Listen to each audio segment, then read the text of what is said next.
Welcome back to Y&R For Life, where we talk about all things Y&R related. We talk about what's going on, my predictions, what I think's going to happen. Hey, we even talk about fashion on the show because I'm a big time fashion girl, so we got to spill the tea about that from time to time. If you're new to this channel, my question is, what took you so long to get here? And if you are returning, what's up? Long time no see. Well, as you see, I'm wearing the purple robe, which is what I said a couple of episodes ago. It's kind of doubling as, it was juicy and it was sleepy, just because my daughter has my purple blanket. But it is what it is. So it was a bit of a juicy week. I really can't wait to tell you about all the crazy shenanigans that happened. But we're going to go through a couple of disclaimers first. So, if you don't want to know what's going on, you kind of want to get caught up on your own, this might not be what you want to see or hear, but I am so grateful that you are here. And if I happen to not mention something, it could be because I just plumb forgot, or it really wasn't that newsworthy, so I just didn't bother mentioning it. And lastly, if you like what you hear and you like what you see, it would be so kind if you hit that like and subscribe button and just hit the bell notification so that you don't miss a single video that I post here on Y&R For Life. It would really mean a lot to me, and it would really help out my channel. And share. Why? Because sharing is caring. At least I like to think so. Okay, so in no particular order, we're going to jump right into it because, again, so much occurred, and I don't know if I'm going to be able to, remember everything, but you'll get the gist of what happened throughout this week, okay? So, let's get it started. All right, so we saw Nate. I'm starting to not call him Slimy Nate because he's kind of done like a bit of a 180, but hopefully he doesn't slip on down. So for now, Nate. Okay, so we saw Nate at Chancellor Winters, and Devon was there. And they were having their little conversation about the fact that Chance had pitched the idea of a festival, and how Devon was like, you know what, it was a good idea when you pitched it, it was just like the wrong timing. Well, Devon, you could have handled it a whole lot better back when Nate was there the first time, and perhaps, this is just my opinion, maybe he wouldn't have gone to the lengths that he went to. I don't know. Nobody knows. But you treat people with kindness, and kindness is going to follow you. It's just one of those things. So anyway, Devon feels that it's the right time. But because Billy shot it down, Devon's like, yeah, I think Billy kind of shot it down because I liked the idea. So, Nana Boo Boo, the two of them are kind of going at it, Devon and Billy, and whatever. Billy's still away, allegedly, with Chelsea and Adam, so we really didn't see them this week. That's fine with me. We got a break. In my head, that whole Connor story, I feel for the kid and the actual story it holds. But I kind of had my fill of Billy and Adam and Chelsea going back and forth, and Chelsea like, because the two of them are fighting. Oh, so we got a break. Thank you, writers. Okay. So Nate's like, well, you know what? Yeah, it's a good idea. And yeah. So basically he figures that Devon has a bit of a chip on his shoulder because he wants to run things by himself. He just wants to have that kind of, I guess, position or hold, or he can't really share the reins. So Devon kind of was like, hold up, wait a minute. So, you're applauding whatever, but then, back when you were here the last time, look at what you did, and like I just don't, this is really not going, this conversation's not really going well. Like, you shouldn't be saying this kind of stuff.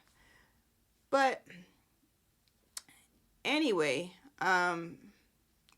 Nate basically said, Devon, hold on. I think our real threat is Aunt Mamie. Okay, somewhere in there, Aunt Mamie had come in while Devon and Nate were speaking, and she was like, yes, we need to make Chance our ally. And it was like, whoa, what are you talking about?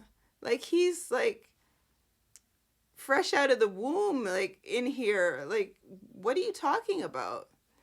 And she's like, well, we need to use him to our advantage, because Billy Abbott shouldn't be here. He shouldn't be here at all. And let's just use Chance. Well, while she was talking, doom, doom, doom, doom, in walks Amanda. And she's like, oh, is this the famous Mamie Johnson that I've heard so much about? And she's like, oh, well, yes. So anyway, Devon and Nate kind of snafu'd Aunt Mamie's thought process. Although Aunt Mamie is like, look, this is the route we need to go in order to basically wash out Billy and Jill. Well, Aunt Mamie and Amanda, they go toddling off because Amanda's like, yeah, I think we need to go and have like a chit chat. And Devon's like, I don't think you do. And Mamie's like, well, I want to. Like, what are you going to do about it, Devon? I want to. I'm Aunt Mamie. That's Madame M to you, sonny boy. Anyway, so the two of them toddle off. They have their little drinky drink and have their conversation. And Amanda basically, she just kind of snafu'd once again Aunt Mamie, saying Jill wouldn't approve of whatever.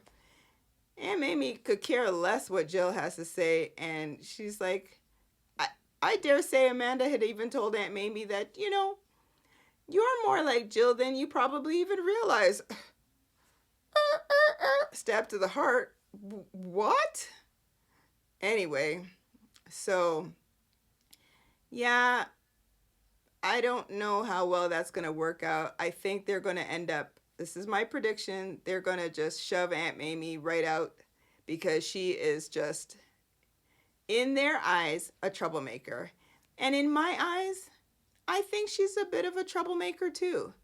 Like, if everything was kind of running fairly smoothly, like, yes, Billy's a bit of a hothead and, his voice gets deeper as soon as he gets into like a CEO position. It's the weirdest thing. But, yeah, Aunt Mamie, you need to tone it down and just chill out for just a minute.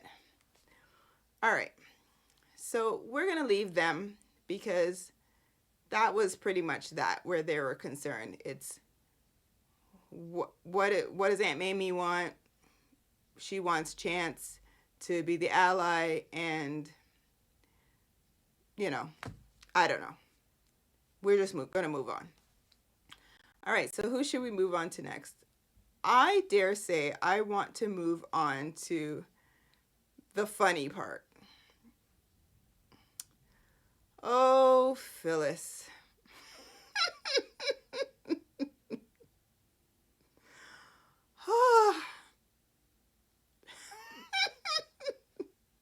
Phyllis. Yeah, okay. So, sorry, my nose is tickling me. Maybe something in the air once again. I don't know. Maybe it's all the laughter. It is what it is. All right. So Phyllis, as you know, she wanted to book out Society in order to have Danny make his sauce. You know, the sauce.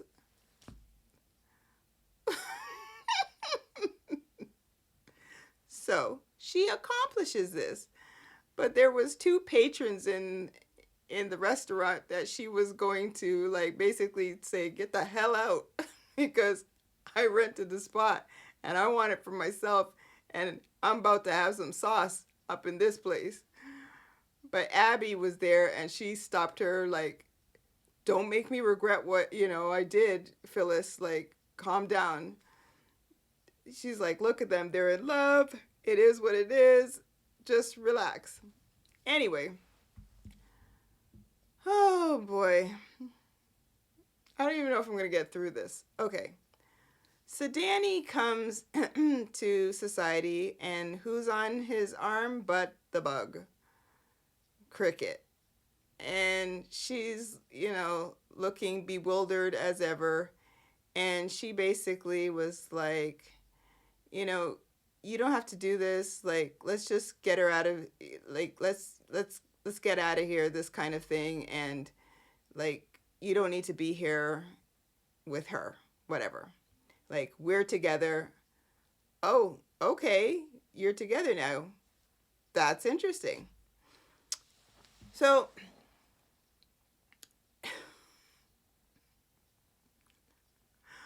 oh, I'm gonna need some water after this one. All right, so they go into society, and Phyllis is there. She sees them, and she's like, oh, what is she doing here? And he's like, well, I invited her to come, and basically, I'm not sticking around. I never should have agreed to this. Whatever. And then Cricket's like, basically, yeah. Yeah. He doesn't want you. Like, he doesn't want you. Like, what do you understand? So Phyllis is like, oh boy. Well, Danny was like, look, Cricket, give me a few moments. Let me just talk to Phyllis. So he's like, go and wait for me at Crimson Lights, like 15 minutes. So she's like, I'll wait 15 minutes for you, no problem. So she's getting ready to leave. And just before she leaves, she decides to, stick it to Phyllis by saying, and his sauce, something like is so good, or it's so spectacular, or whatever she said. I was like, honestly, how old are you? Like, what? Anyway, she toddles off, and then Phyllis is like, oh, I'm glad she's gone. So, yay, we have the place to ourselves because the two patrons, they finally left. And she's like, I'm sure we could scrounge up some stuff in the back. You don't have to cook.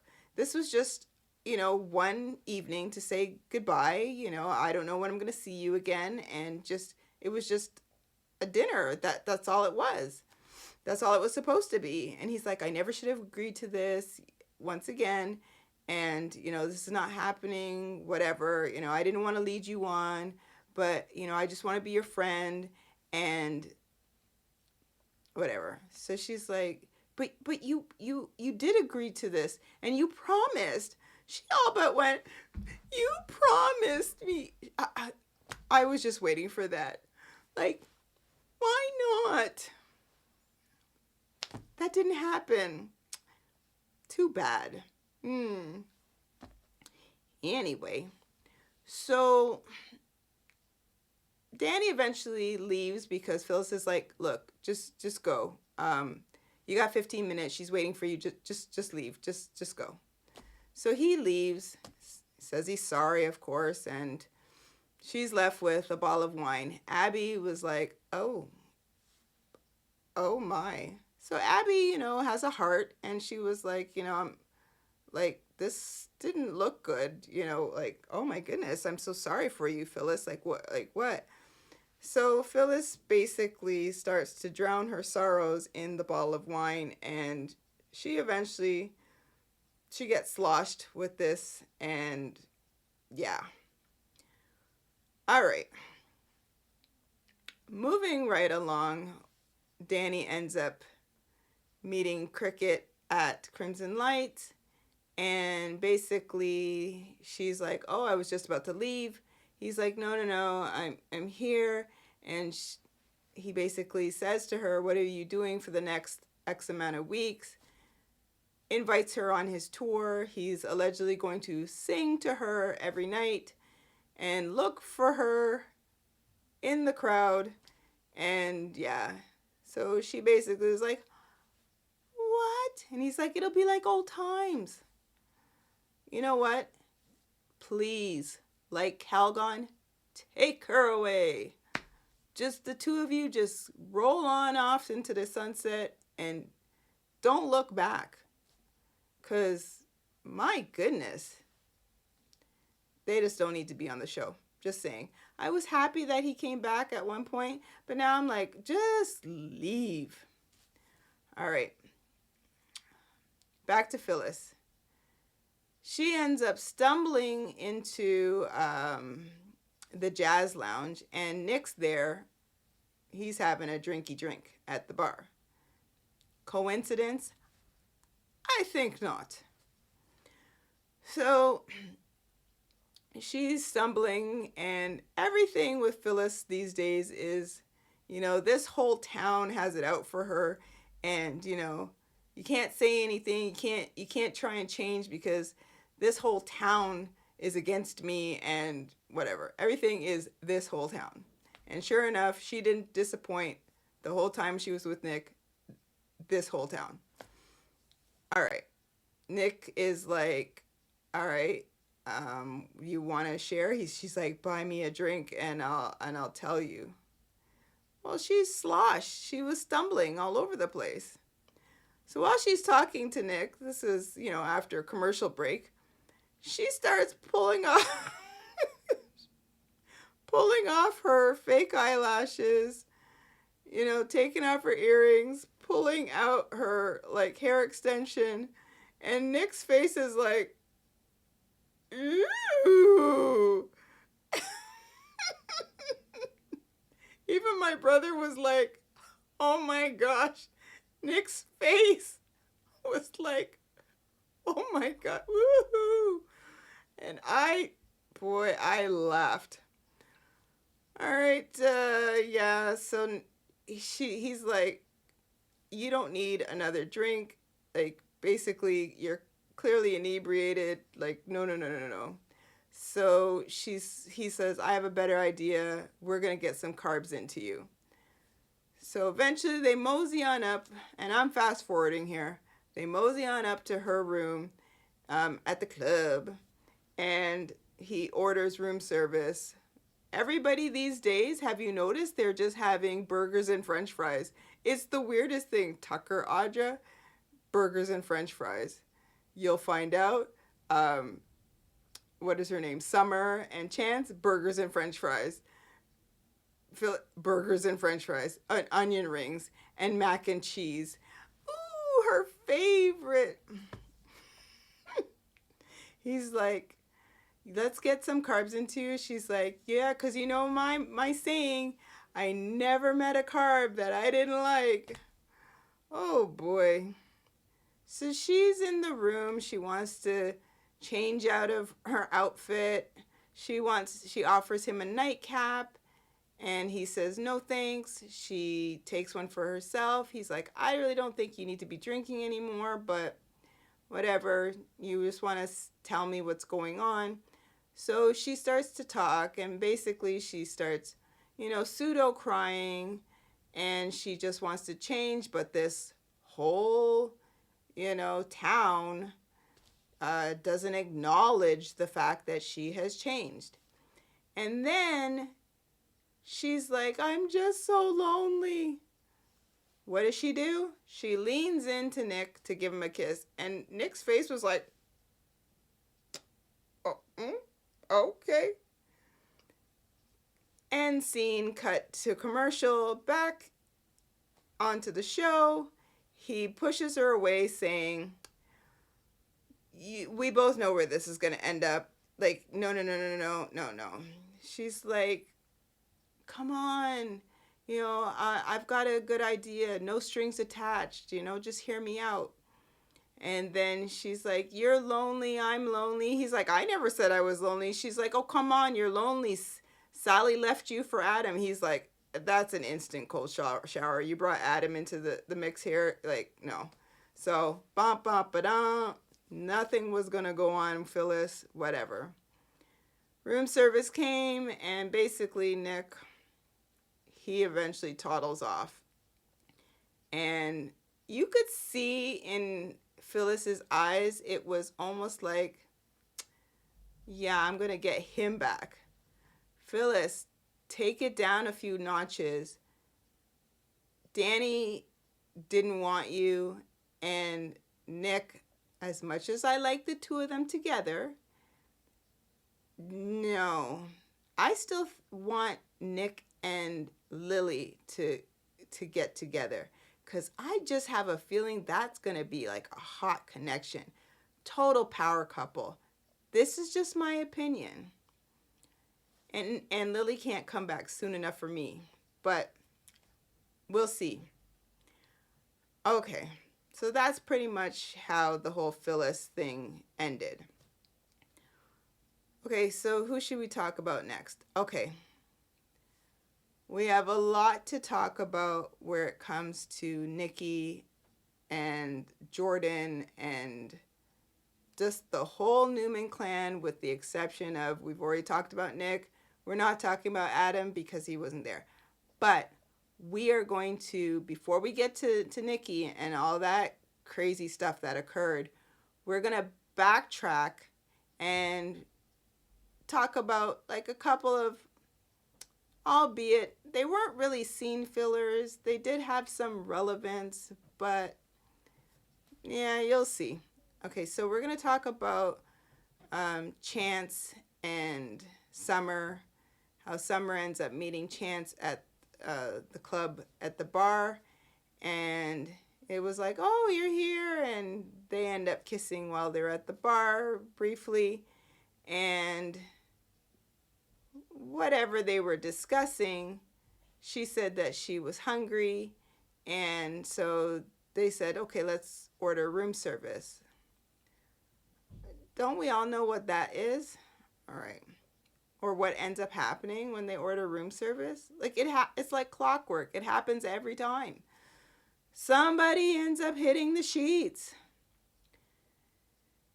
Well, they end up in, I'm assuming it was Summer's spot. Like, where does Chance live? Does anybody know? Because it's not at the club. I can't remember where that guy lives, but whatever. So they end up at Summer's place at the club. She orders room service. That was the quickest room service order I have ever seen. So much so that she ends up saying about how they said that there was going to be like a 20 to 30 minute wait or something like that, or 30 to 40 minute. I can't remember.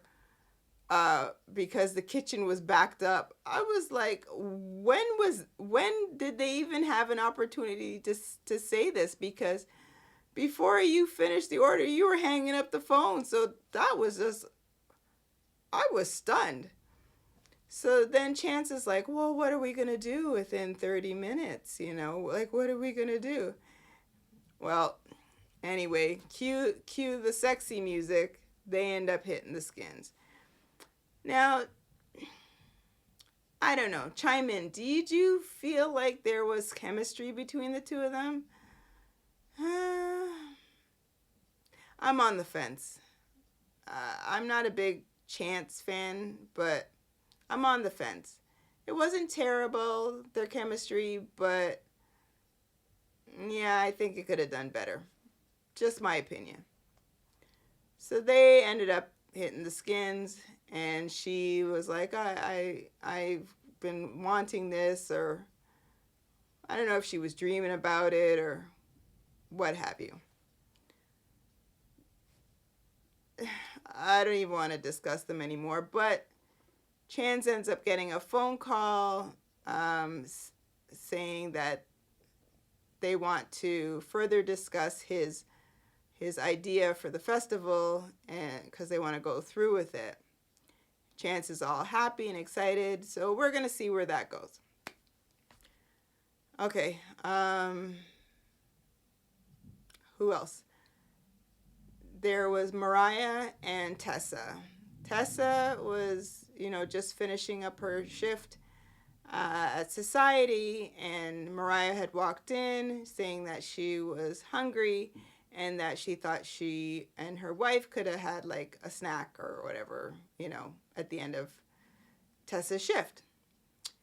So Tessa's like, yeah, okay, no problem, whatever. And she just kind of looked a little bewildered. So Mariah's trying to figure out what's going on. Well, it turns out that because of Jordan and her description, one of the guards, who was apparently new, like N-E-W new, he mistook Tessa for Jordan, and it really rattled her, and she just was like kind of taken back. She didn't want to tell Mariah because she didn't want her to get worried. And Mariah's like, what? That happened? She's like, well, when he was new, in his defense, and when he realized that I was not her, he was very apologetic. And Mariah's like, well, this is still unacceptable. Like, I'm going to talk to Victor, and basically he should have been abreast of this information, and so that would never have happened to you. So Tessa's like, well, yeah, thanks, but it really rattled me. Well, then they came up with to the conclusion that maybe they should find a place of their own, because they're living on the Newman Ranch in the Tack House. Totally forgot. And they're not Newmans after all. And Tessa is worried about raising Aria in that environment because the Newmans always have drama. She's not wrong with that. So they start house hunting, and this one's not right because it's just got a patio, no room for Aria to run around. They can't even get a swing set. This one's out in the boonies, with the forest and whatnot. Then, much like Goldilocks and the Three Bears, they find the perfect place that's close by, and it's got all the amenities and what have you within their price range. That was the quickest house search I have ever witnessed. But they're kind of leaving it open and just seeing where things go. So as I said, kind of a scene filler.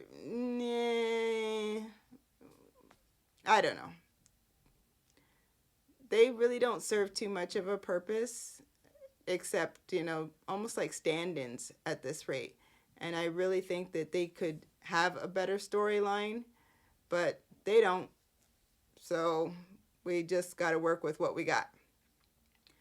Okay, before we get to Nikki, there's one more person that I want to talk about, which would be Ashley. Now, please, people, chime in. Do you think that Ashley has split personalities now? Because she is all kinds of cuckoo crazy. Like, I do not understand.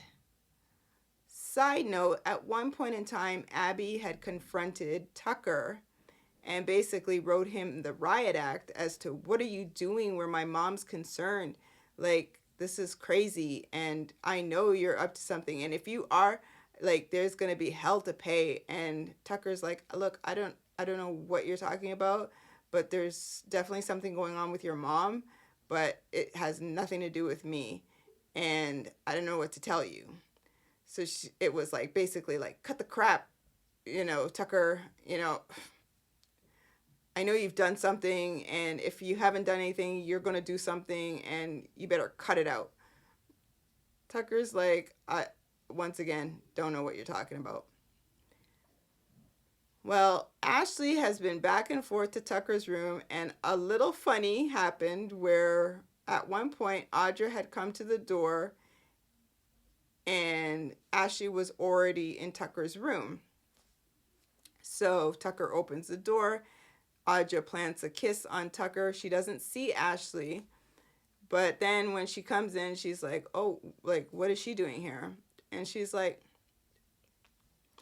I'm gonna say whatever, and I'm gonna say it slowly so that you understand me, Audra.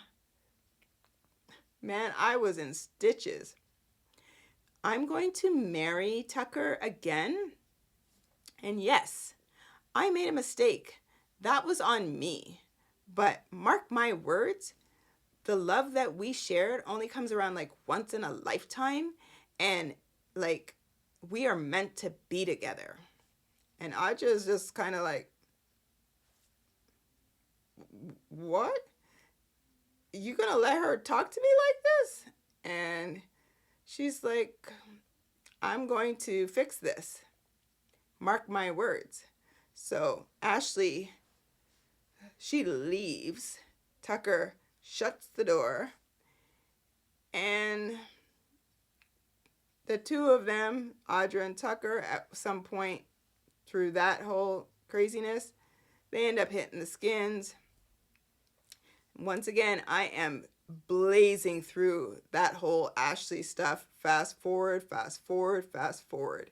Because it was like a ping pong match with herself. Like 1 minute it's Tucker, then she's got whatever going on in her mind, talking about soon she'll be okay. Who she is, I don't know. Why I'm sitting back saying, is it split personality time for her?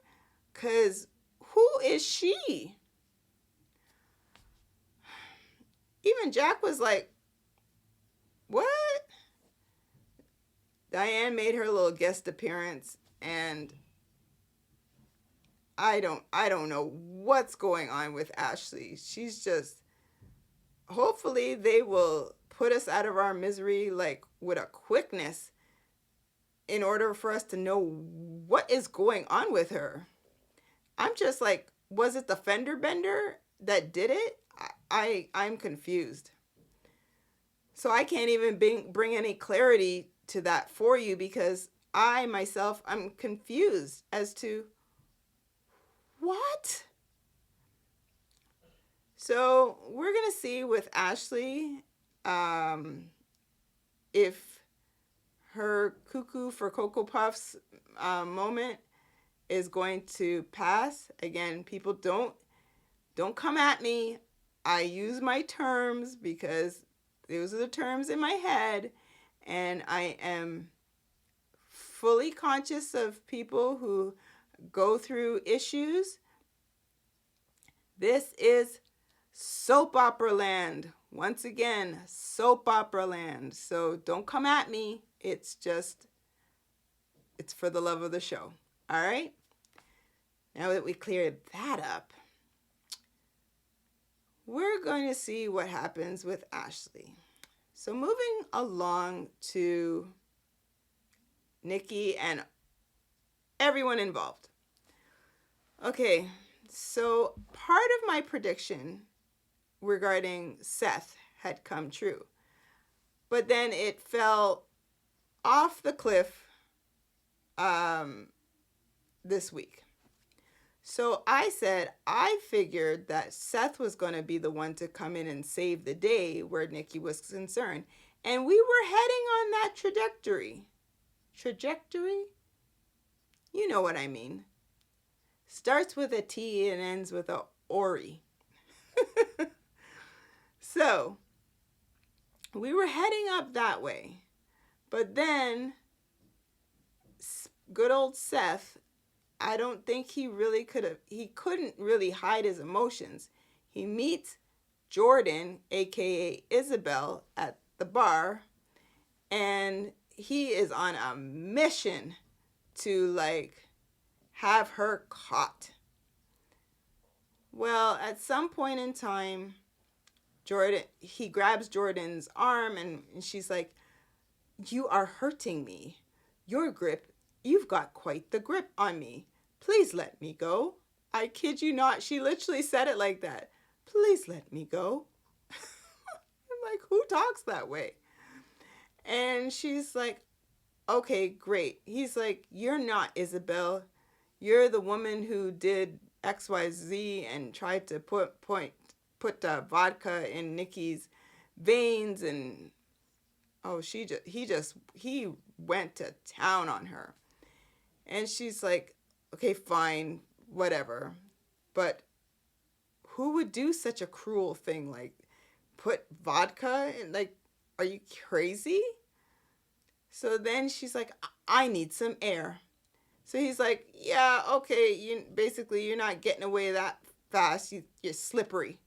So then he's like, "I'm coming with you." So he goes out with her and he's like, "We're going to call Nikki together and we're going to go over there together and bring the cops. And if you're not the person, well, then joke's on me. But if not," well, Jordan gets nervous, and then she sees headlights coming. And then once again, this is where my prediction fell off the mountain. She pushes Seth because Seth is not paying attention. And I'm thinking, well, how close was he to the curb? She pushes him into the way of the moving vehicle, and basically, bye-bye, Seth. That was the end of Seth. Seth is dead. He is a goner. Mincemeat on the pavement. Well, Jordan runs back into the bar, and she's like, "Oh my God, please, somebody call 911. Like, I just went outside with him, and he just before he threw himself in front of the car, he said, 'Tell Nikki Newman I'm sorry.'" Oh, okay. This makes no sense. So then she toddles off out the back. I guess distraction had ensued. And then she toddles off at the back. She takes all of her disguise off and she puts on a new disguise. You still look like the same person. Just putting it out there, Jordan. You just have a hat on, a beret, but whatever. So, back and forth, she ends up talking to Claire at some point in time, and Claire basically was like, the Newmans are very kind to me, and they've welcomed me into the Newman home, like household, like the family, and she just basically said they're very kind people and whatever, and you're the meanie, na boo boo. So eventually they get off the phone, and Jordan's like, "How dare she talk to me like this, and after all I've done for her." And insert monologue. So she's talking to herself. She eventually finds a jerry can, and if you don't know what a jerry can is, it's basically a gas can, and in the alley, mind you, just happens to be full of gasoline. This one jerry can, just weird. And she is under the impression that Claire is at Victoria's house. Little does she know that she was actually at the ranch. So Jordan goes and sets Victoria's house ablaze, and Victoria's like, "Oh my God, my house is on fire," because she gets a phone call. And then they realize that Jordan is on basically like a killing spree. She could care less who gets hurt in the process, and that she was willing to let her niece go up in flames plus Victoria and whoever else resides in the home. You just figured this out. Jordan's not well, eh? She's just not well. So Victoria is like bawling. Victor has been here, there, and everywhere. He had even gone to the bar to talk to the police officer because the police officer had called Nikki and told her, you know, Seth, whatever the last name is, he died. He committed suicide. And she's like, oh my God, no, not Seth. Oh my gosh. All right. So Nikki and Victor had gone to the bar, and I had to laugh once again because Victor ends up telling the police officer to find the glass that Jordan was using and get the DNA off of the glass. And the paramedic, the police officer was like, yes. Okay, wait. Find the glass, and you have Victor Newman telling you to get the DNA off of the glass? So nobody else in the profession would know to do this? Yeah, it makes no sense. But that's soap opera land for you. So then, again, Nikki is losing her mind because not only did her sponsor kick the bucket because of Jordan, then Victoria's house goes ablaze. So Nikki basically calls Jack up toot sweet to come and rescue her from herself because she had a bottle of vodka that was hidden. I feel like it was in the pillow of the couch, like the long pillow on the couch. And she said that it's the last bottle of liquor, but when the cleaners were there, they missed the bottle. Fire the cleaners. just putting it out there. And Nikki's like, Jack, I almost cracked this open. You could see it sealed, but I'm like, she's on nerves. She really is. Anyway, she ends up going with Jack to an AA meeting, and cue the monologue again. She ends up talking about how, Seth, her sponsor, that many of them would know, has died, and she hates to be the one to report this news, but yes. And she's like, he died trying to help me, blah, blah, blah. And she just went off on what she wants to have happen to Jordan. I hope she rots in jail, and not only that, dies in there, and painfully, and, basically, she just went on about kill the bitch, basically. She went off. And I'm like, go Nikki. She played that real well as it pertains to the anger. So, bravo. And even Jack was sitting back like, whoa. So then when she finished and they went back to the ranch, he's like, I'm sure it was really good to get that off of your chest. The rage. And she's like, yes. And she's like, I have one more favor. And she grabs the bottle of liquor again. And she's like, can you get rid of this for me? Because even though I'm strong right now, I could very well have a moment of weakness. And, there goes my sobriety, whatever. So just then Victor sees the Jack holding the bottle of liquor and was like, uh-huh. And what is that doing in here? Anyway, he Nikki's like, look, this is why this is here, and I've asked Jack to dispose of it. And that's the end of that story. Well, what else happened? I know there was more that had occurred. I tell you, it was a lot. It was crazy. Okay. So I think lastly, we saw the fact that Victor had a conversation with Jordan because Jordan had called him. By the way, where did Jordan get a gun from? Did she always have that? And she couldn't even hold the gun properly.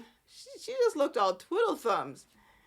And she was like, bam, bam, na, na, na, da, bam, bam, bam, na, na, na, na, bam.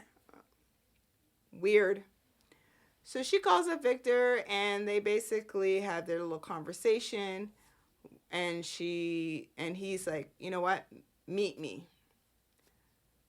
So he ends up getting dressed to go out. It was late at night. Nikki sees him and is like, where are you going? Like, I thought you were going to bed. Why are you dressed? Like, I'm confused. So he's like, I have to go to the office to make a call to Singapore. Singapore. So she's like, at this hour? He's like, well, you know, the time difference in Singapore. And, yeah, I have to go to the office. You can't make that call from here?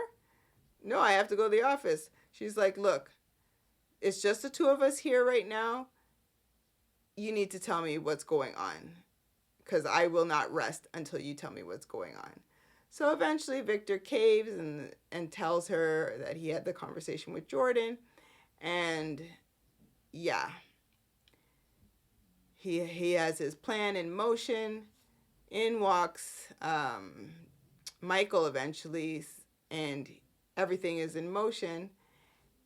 And Michael ends up going with Victor to meet with Jordan in this, albeit back alley.